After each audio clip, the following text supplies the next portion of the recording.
नमस्कार, ये आकाशवाणी शिमला है।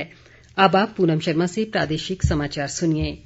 प्रधानमंत्री नरेंद्र मोदी ने कहा है कि देश भर में पंचायत से संसद तक अमृत महोत्सव की गूंज है और इस महोत्सव से जुड़े कार्यक्रमों का सिलसिला लगातार चल रहा है। आकाशवाणी से मन की बात की 83वीं कड़ी में राष्ट्र को संबोधित करते हुए प्रधानमंत्री ने कहा कि महोत्सव से संबंधित कार्यक्रम सफलतापूर्वक जारी हैं। प्रधानमंत्री ने कहा कि भारत का महारत्ना ओएनजीसी कुछ अलग तरीके से अमृत महोत्सव मना रहा है। उन्होंने कहा कि ओएनजीसी इन दिनों ऑयल फील्ड्स में अपने विद्यार्थियों के लिए स्टडी टूर्स का आयोजन कर रहा है। नरेंद्र मोदी ने प्रदेश के ऊना जिले के मिनिएचर राइटर रामकुमार जोशी का भी जिक्र किया, जिन्होंने डाक टिकट पर स्वतंत्रता सेनानियों के स्केच बनाए हैं। प्रधानमंत्री ने कहा कि भारत स्टार्टअप के मामले में विश्व में अग्रणी है और स्टार्टअप में निवेश हर वर्ष तेजी से बढ़ रहा है। सूचना व प्रसारण मंत्री अनुराग ठाकुर ने कहा है कि मन की बात कार्यक्रम में प्रधानमंत्री नरेंद्र मोदी द्वारा ऊना के मिनिएचर राइटर रामकुमार जोशी के कार्यों की प्रशंसा करने से पूरा प्रदेश गौरवान्वित हुआ है। अनुराग ठाकुर ने कहा कि नरेंद्र मोदी को हिमाचल के साथ गहरा लगाव है और प्रदेश की महान विभूतियों को सराहा जाना सभी के लिए गर्व की बात है। उन्होंने कहा कि रामकुमार जोशी ने अपनी कला के माध्यम से प्रदेश का मान बढ़ाया है।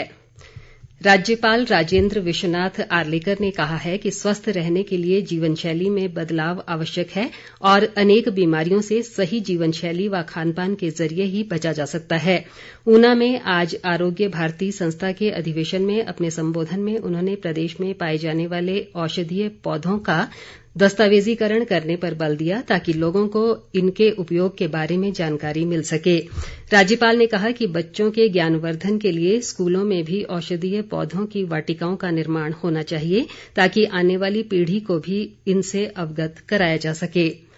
विधानसभा अध्यक्ष विपिन परमार ने आज कांगड़ा जिले की परौर पंचायत में 22 करोड़ रुपए से अधिक की विकास योजनाओं के उद्घाटन व शिलान्यास किए। इनमें मुख्यमंत्री लोक भवन का लोकार्पण भी शामिल है। परमार ने पंचायत प्रतिनिधियों से सरकारी योजनाओं का लाभ सभी पात्र लोगों तक पहुंचाने का आह्वान किया। प्रदेश भाजपा अध्यक्ष सुरेश कश्यप ने जेसीसी की बैठक में मुख्यमंत्री जयराम ठाकुर द्वारा लिए गए ऐतिहासिक फैसलों का स्वागत किया है। उन्होंने कहा कि अनुबंध कर्मचारियों के नियमितीकरण की अवधि घटाकर 2 वर्ष करने से इन कर्मचारियों की लंबे समय से चली आ रही मांग पूरी हुई है और इससे लगभग 19,000 कर्मचारियों को लाभ मिलेगा।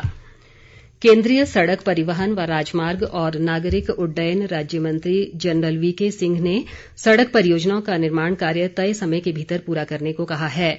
मनाली के बड़ागढ़ में कल शाम राष्ट्रीय राजमार्ग प्राधिकरण, सीमा सड़क संगठन और लोक निर्माण विभाग के अधिकारियों के साथ एक बैठक में उन्होंने कहा कि सड़क परियोजनाओं की डीपीआर बनाते समय भू अधिग्रहण के मामलों को बारीकी से देखा जाना चाहिए। जनरल वीके सिंह ने निर्मित भवनों व बस्तियों के मामलों को भी संवेदनशीलता के साथ सुलझाने पर बल दिया। प्रदेश कांग्रेस अध्यक्ष कुलदीप राठौर ने राज्य सरकार पर बाहरी लोगों को सरकारी नौकरियां देकर प्रदेश के बेरोजगारों के साथ अन्याय करने का आरोप लगाया है। केलंग में आज पार्टी की पदयात्रा में भाग लेते हुए उन्होंने सरकार की कथित जनविरोधी नीतियों के खिलाफ जमकर हमला बोला। राठौर ने आरोप लगाया कि महंगाई व बेरोजगारी से जनता परेशान है और सरकार का इस ओर कोई ध्यान नहीं है। ग्रामीण विकास व पंचायती राज मंत्री वीरेंद्र कंवर ने ऊना जिले के ननावीं में अमर शहीद बृजेश कुमार प्रवेश द्वार और रेन शेल्टर का उद्घाटन किया। उन्होंने कहा कि ये प्रदेश का पहला मॉडल गांव है जहां अमर शहीद के नाम पर अनेक विकास कार्य किए गए हैं। वीरेंद्र कंवर ने धलोत पंचायत में 2 संपर्क सड़कों और खेल मैदान की आधारशिला भी रखी। राष्ट्रीय एयरो फेस्ट प्रतियोगिता आज चंबा जिले के खजियार में संपन्न हो गई। एकल श्रेणी में बीड़ बिलिंग के रंजीत पहले, सिक्किम के अनीश गुरंग दूसरे और बीड़ बिलिंग के शिवराज तीसरे स्थान पर रहे। टैंडम श्रेणी में खजियार के दिनेश कुमार पहले स्थान पर रहे। खेल मंत्री राकेश पठानिया ने विजेताओं को पुरस्कार बांटे। इसी के साथ ये समाचार बुलेटिन समाप्त हुआ। नमस्कार।